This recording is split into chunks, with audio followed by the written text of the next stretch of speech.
Hello guys, ayan. Gusto natin gumawa ng embutido. Samahan ninyo ako at gagawa tayo ng embutido ngayon kasi namimiss ko na yung embutido at wala tayong mabilhan. So tumingin tayo sa paano gawin.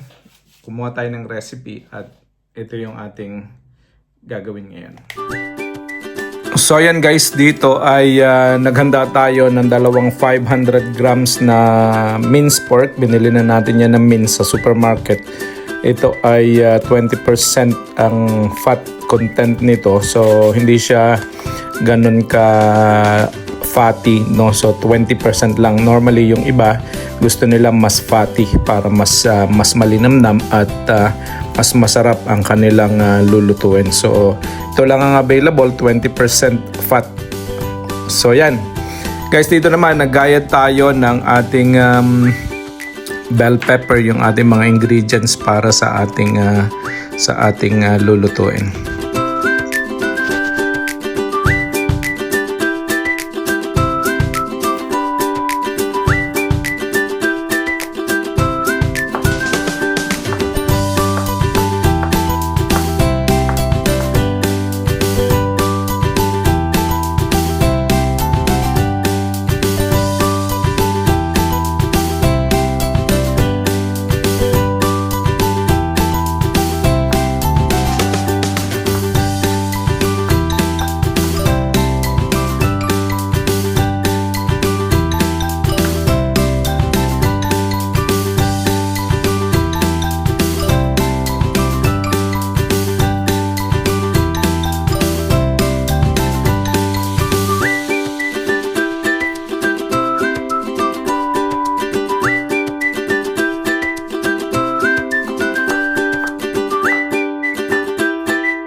So na-prepare na natin lahat guys. So ngayon time to mix na. Meron tayong egg, 3 piraso sa 1 kilong nilagay natin dito. Ilahalu-haluin lang natin para mag-bind sila, mag-mix sila ng maayos.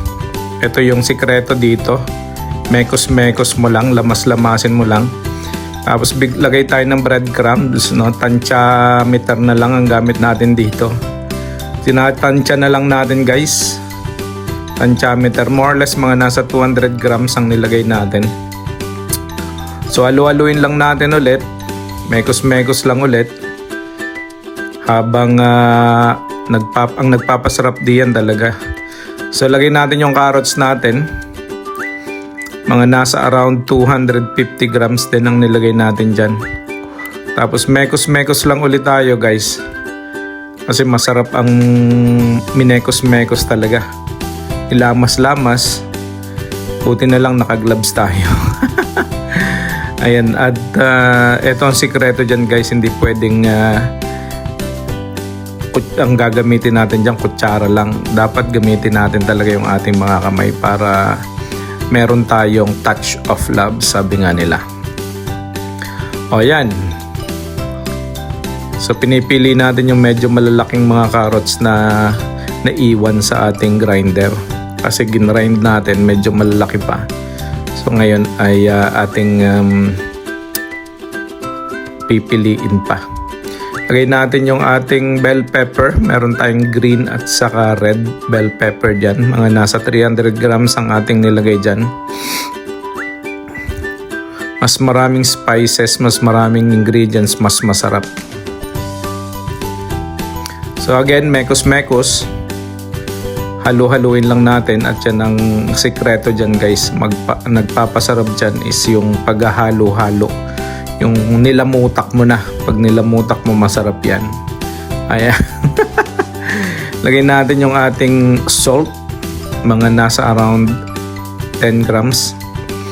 Ang ating ground pepper. Mga nasa around 10 grams.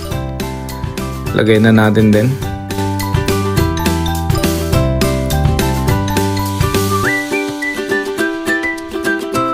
Okay, so yan, nakikita nyo naman. Hinahalo-halo natin. Minemekos-mekos natin. Nilalamutak natin, nilalamas natin. Ito yung sa mga dapat natin ginagawa para manuot ang lasa sa karne. Dapat ay hinahalo natin. So yan, lagay na natin yung pickles natin.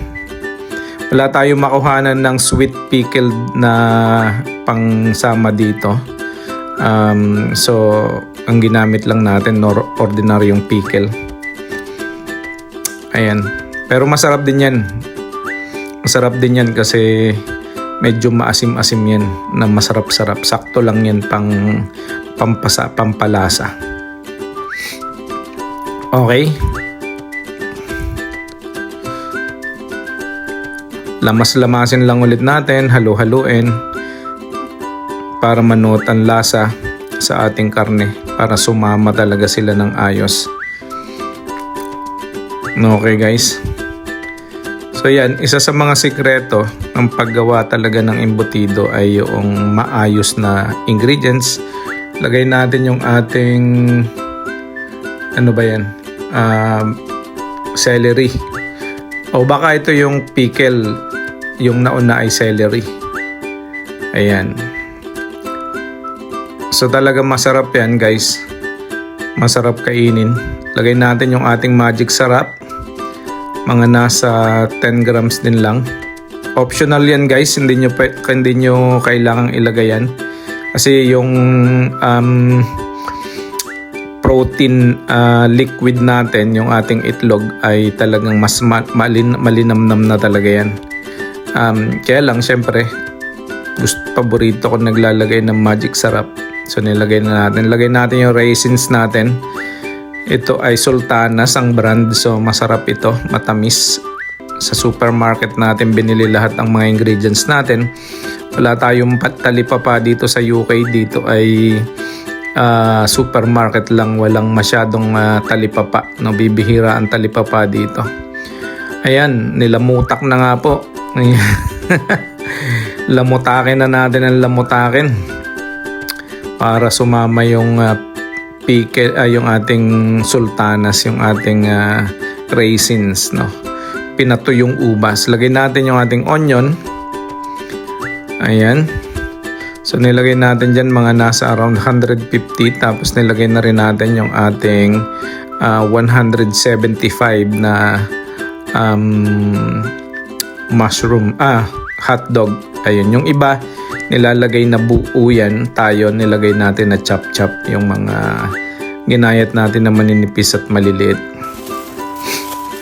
Promise, masarap din yan. So yan, nilagay na natin at minekos-mekos na, hinalo-halo. At yan, malapit na tayong magluto. So dito guys, binalot na natin. Naggayat tayo ng mga foil, kaya lang parang malalaki masyado yung gayat ng ating foil. At hindi ko na rin sinukat kung gaano kalaki ang bawat isa. Kayo na lang ang magtimbang. Kung gusto nyong pang negosyo to, ay timbangin nyo na lang para na sa ganun ay mas consistent ang laki, at the same time mas consistent yung weight, no, para hindi nagtatampo ang inyong mga customer kapag ito ay ang ipinagbenta ninyo, kasi minsan mas malaki yung isa mas maliit. So kailangan pantay-pantay ang timbang. So yan, balutin lang natin ito at nang may kasong na natin.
So yan, ilalagay na natin guys sa ating steamer at atin Yan guys, ilalagay sa tapos na yung ating steamer dun sa ating kumukulong tubig.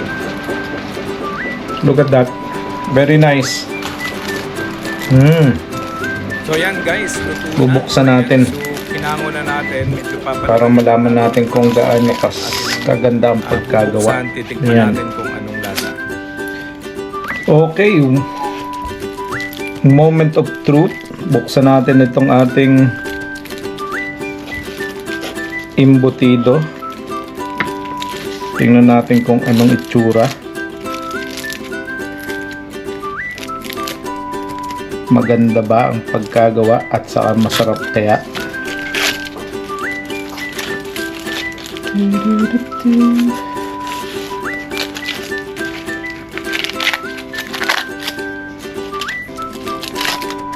Kapit kaya ang lasa?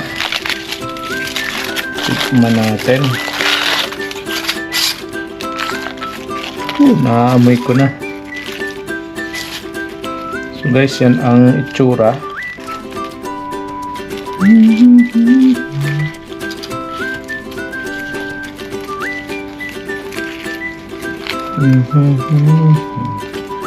Kailangan yata ito yan guys.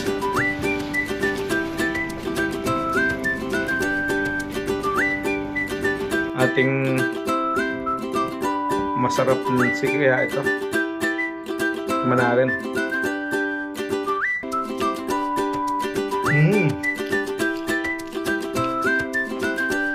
Panalo.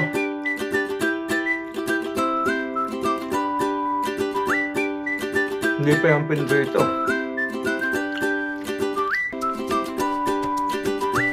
Ito yung hinahanap ko na lasa ng embutido. Na kahit hindi mo na isawsaw sa ketchup o kahit saan, ang sarap pa rin. Panalo. Kaya kong ubusin ang dalawang ganito, dalawang haba.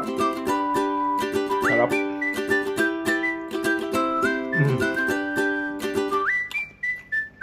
Sarap.